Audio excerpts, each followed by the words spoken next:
Fala, meus amigos das redes sociais, um grande abraço. Dia agitado na Internacional. A gente começa falando do experiente goleiro Saulo, de 39 anos, que é o novo reforço da Internacional. Finalmente, ele conseguiu chegar num acordo com o Botafogo da Paraíba, seu ex-clube, né? A gente comentou aqui no boletim passado que ele queria receber a rescisão contratual e o Botafogo, por sua vez, não queria pagar. Mas o Saulo está a caminho da Internacional para assinar contrato.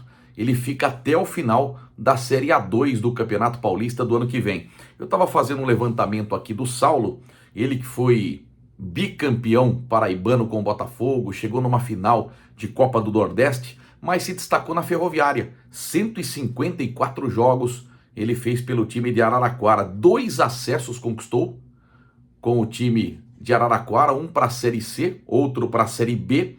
A gente lembra que em 2021, na Série D, ele ficou 1.041 minutos sem tomar gol.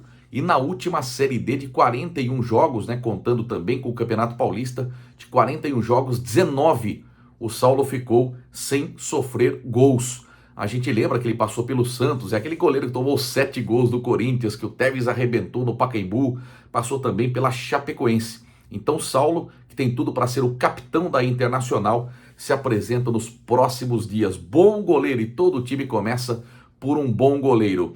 O Igor Sedano trouxe a informação do reforço que vem para o ataque. É o Michael Paulista. Ele tem 30 anos e jogou as últimas 6 partidas da Série A2 pelo São José.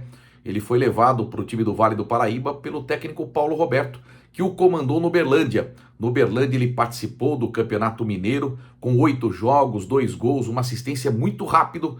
E o Paulo Roberto, quando foi contratado pelo São José, acabou levando com ele o atacante Michael Paulista. Então é o primeiro reforço para o ataque. Michael Paulista vai jogar na Internacional. No Pimba nos Esportes de ontem, eu trouxe a informação do 10 que o Ademir Fezan tanto queria na Internacional e deu certo. O Clebinho já se apresentou. O nome dele é Kleberson, mas ele é conhecido como Clebinho. Ele tem só 22 anos, mas foi o cara do Santa Catarina no Campeonato Catarinense, né? Jogou muito bem, ele é da base do Internacional de Porto Alegre. 12 jogos, 2 gols, 1 assistência. Foi muito bem no time do Santa Catarina. Ele tem 1,69 m de altura, 62 quilos, tem todo o pescoço tatuado para impressionar o adversário. Então o Clebinho já está treinando, já se apresentou e em breve será oficialmente anunciado pela Internacional. A Inter já tem 14 reforços e todos eles nós informamos aqui no nosso informativo esportivo diário, tá? Ontem, oficialmente, a Inter apresentou primeiro o Adriel, o gigante de 1,95 m, 24 anos, formado na base do Inter, jogou o Campeonato Catarinense pelo Santa Catarina, marcou 2 gols, é bom no jogo aéreo e quando ele marca gol ele faz que nem o Balbuena, assim, ó, ele bate continência. Então o Adriel foi o primeiro apresentado ontem e na sequência outro zagueiro foi apresentado oficialmente e nós informamos aqui há 2 semanas, Lucas Santos, 31 anos, 1,81 m de altura, jogou pelo Floresta do Ceará no ano passado, estava no Tombense, e o Tombense que contratou o centroavante da Inter, o Rafael Silva, que tinha contrato até setembro. Em troca, 3 jogadores vieram para a Inter. O volante Albert, o meia Gabriel Lira e o zagueiro Lucas Santos.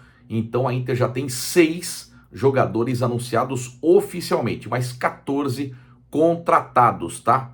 E o Antônio Gabriel, atacante que passou pelo craque de Catalão, jogou na Ferroviária de Araraquara, tem só 22 anos, deve ser confirmado ainda hoje como novo reforço da Internacional. Para completar o assunto Leão, ontem o Estevão acabou assinando sua rescisão contratual. A diretoria da Inter queria que ele ficasse, ele veio emprestado do Inter de Porto Alegre, mas infelizmente foi pouco utilizado no Campeonato Paulista, tanto pelo técnico Felipe Conceição, quanto pelo Márcio Fernandes. Então Estevão, desgostoso, preferiu retornar ao Internacional. Mas o objetivo do presidente Danilo Maluf era que ele permanecesse, que fosse utilizado na Série D, porque é bom jogador. É uma pena que teve pouco espaço na Internacional, tá?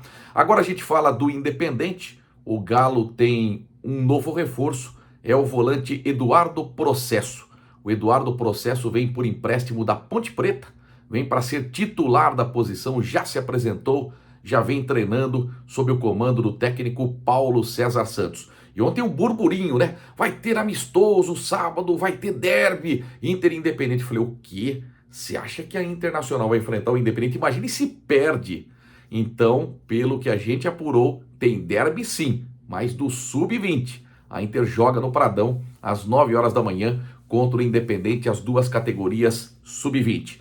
A gente aproveita para mostrar um trecho da entrevista que fiz com Eduardo Processo. Ele que se apresentou, vem da Ponte Preta e vai ser um dos líderes do Independente na Bezinha. O Galo folga na primeira rodada, estreia no dia 27 de abril contra o Flamengo de Guarulhos no Pradão. Acompanhe o que disse o novo reforço do Galo, Eduardo Processo. Obrigado, bom dia a todos aí, estou feliz com essa oportunidade. A gente vem trabalhando bastante, já faz umas 2 semanas desde quando eu cheguei, mas só que o trabalho aqui começou já em janeiro, né? O trabalho já começou em janeiro, então a gente está focado naquilo que a gente espera, que é o acesso, e também levantar a taça, né?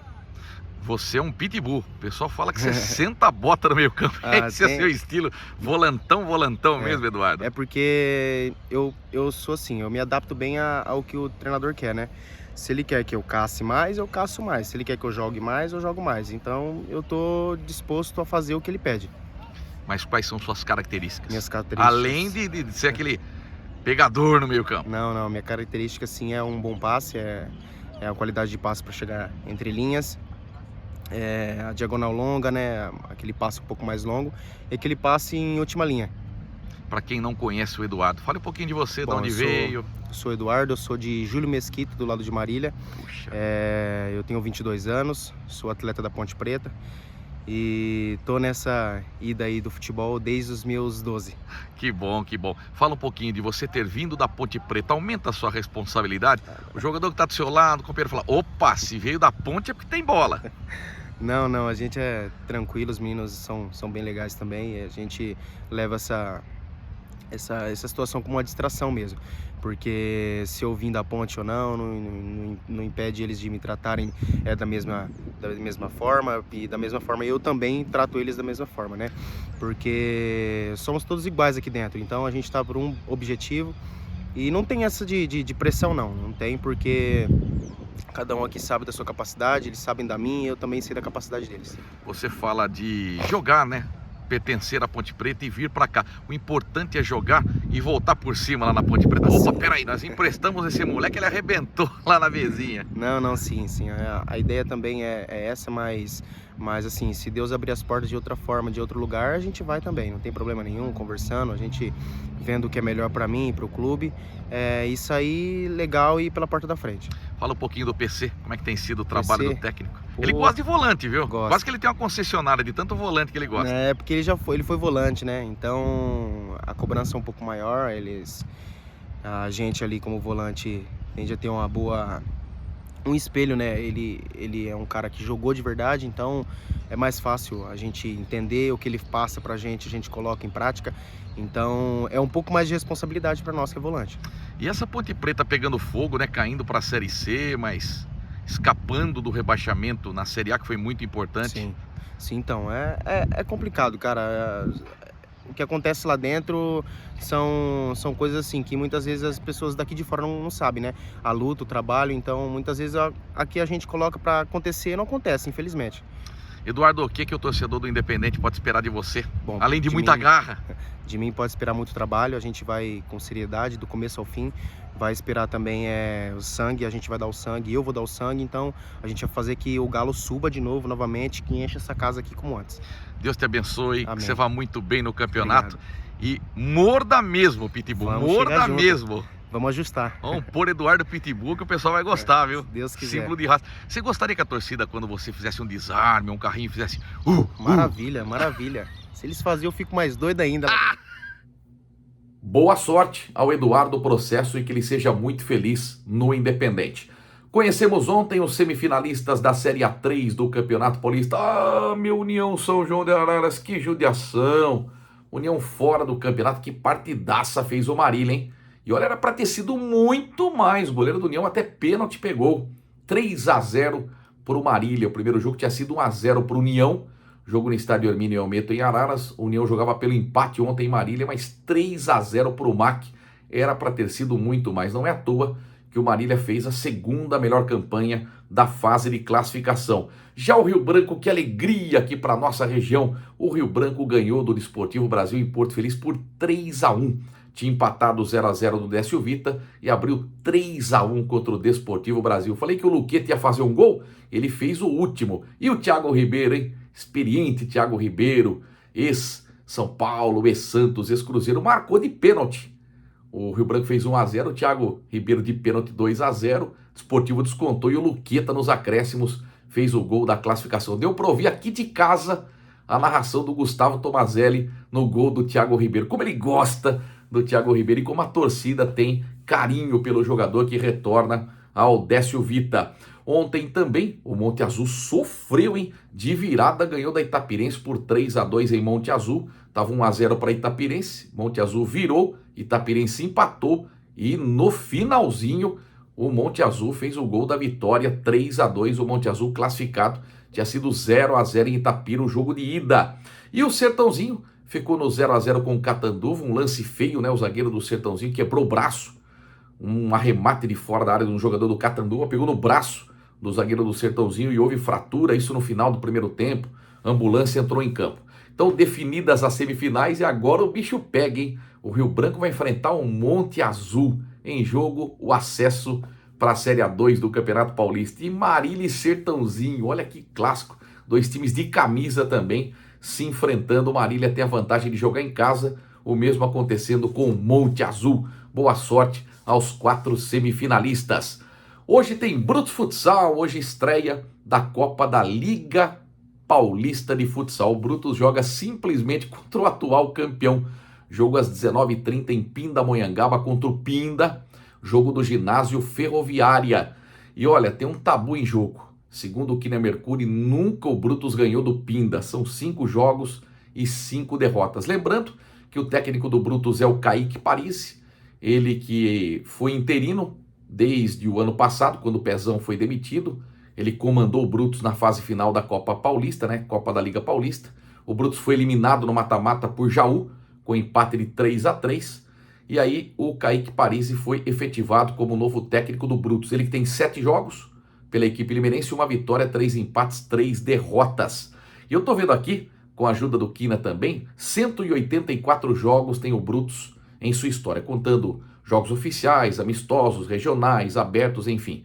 184 jogos. Aí vem 65 vitórias, 31 empates, 88 derrotas. O que chama atenção, o Brutus tem 499 gols, ou seja, o primeiro que marcar hoje para o Brutus em Pindamonhangaba entrará para a história como autor do gol 500.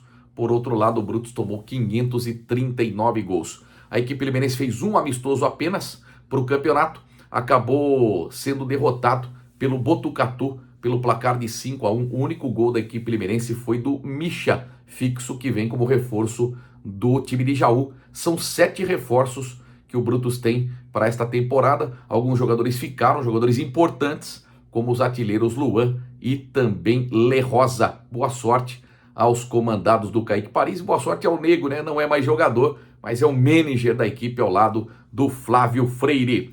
Para fechar, a gente fala da final do Paulistão. Hoje a gente conhece, será que o Verdão aqui do lado, a camisa que eu ganhei do querido Lucas Evangelista, camisa do Palmeiras, essa camisa atual, não tem a Crefisa, tem Sporting Bet. E a gente vê que o Palmeiras hoje enfrenta o Corinthians, está tentando o tetra, que é inédito. Só que o Corinthians venceu o jogo de ida por 1-0 em pleno Allianz Parque, gol do Yuri Alberto. E agora o Corinthians joga pelo empate em casa diante de sua torcida. Palmeiras precisa vencer por um gol de diferença para levar a decisão para os pênaltis ou por 2 gols ou mais para ser tetracampeão. E olha, se o Palmeiras conquistar o título hoje, o Abel Ferreira entra ainda mais para a história do clube, porque vai ser a 11ª conquista e ele vai se tornar o técnico com mais títulos na história do clube, passando o Oberdan Catani, que tem 10. O Everton também pode entrar para a história. Se o Palmeiras for o campeão, vai ser o goleiro com mais títulos, com 5 no total. Hoje ele está empatado com o Oberdan Catani, os dois com 4 conquistas. É só lembrando que o Abel tem 10 conquistas junto com o Oswaldo Brandão. Então, se o Abel ganhar hoje o título, ele vai para 11 conquistas. E que detalhe interessante, né? Palmeiras está tentando o tetra. Nos 3 campeonatos paulistas que o Palmeiras ganhou, os 3 seguidos, ele perdeu a primeira partida fora de casa, né? Ele perdeu a primeira partida fora de casa e ganhou o título em casa. Só que agora é o contrário, ele perdeu a primeira partida em casa e joga fora de casa. Quem apita o jogo é Matheus Delgado Candançã. Olha, palpite simples, tá? Vou torcer pro Corinthians. Diga-se de passagem, como falou Neto. Mas eu acho que o Palmeiras vai ganhar de 1-0 e nos pênaltis da Palmeiras. Eu tô achando hoje que o Palmeiras conquista este inédito tetracampeonato. Amanhã eu trago todos os detalhes desta final. Simples palpite, tá? Palmeiras 1-0 e vitória do Verdão nos pênaltis. Mas volto a dizer, vou torcer pro Corinthians. Sou vascaíno, mas em São Paulo sou Corinthians, tá bom? Grande abraço a todos vocês. Se gostou aqui do nosso boletim, dê um like, nos siga no Instagram Edmar Pimba, que é o mesmo endereço do meu canal do YouTube Edmar Pimba e também da Rede X, tá bom? Grande abraço a todos vocês, amanhã a gente volta. Pimba!